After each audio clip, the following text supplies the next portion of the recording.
What's up to another video? We're gonna do an LED light install. This is the SUP light, SUP-LIHGHT, whatever.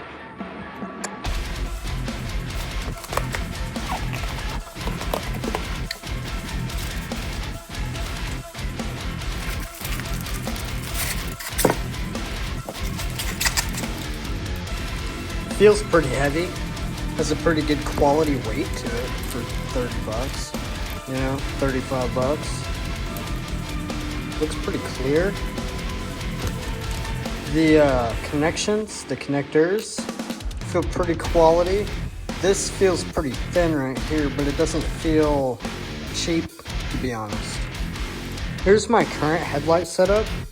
It's not in its stock form. Obviously they did come like this, but mine being a custom didn't come that way. But I like it better like this, so I went ahead and changed it. Here's what it used to look like. And now we're gonna go ahead and change to this cheap but doesn't feel cheap headlight. We're gonna have to see. I don't know till the end. I'm gonna get it installed, see how it feels, and I'll see how I feel about it.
So this headlight isn't as bright as the aftermarket bulb I had in previously, but because of the ease of installation and the price point, I'm not really too hurt about it.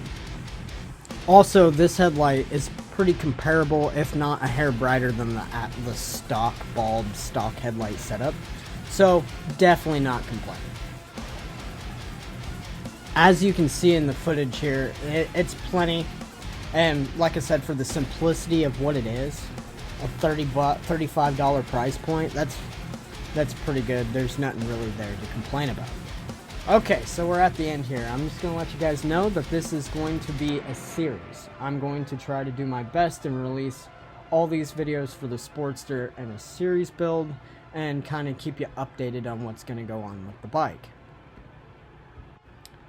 And that's pretty much it. If you've made it this far, thank you very much. Please drop me a like and maybe give me a subscribe. That would be awesome. If you have any questions, comments, drop them down below. I could use any kind of criticism. Good, bad, I don't really care. I appreciate all of it. So, thanks. I'll see you guys in the next update.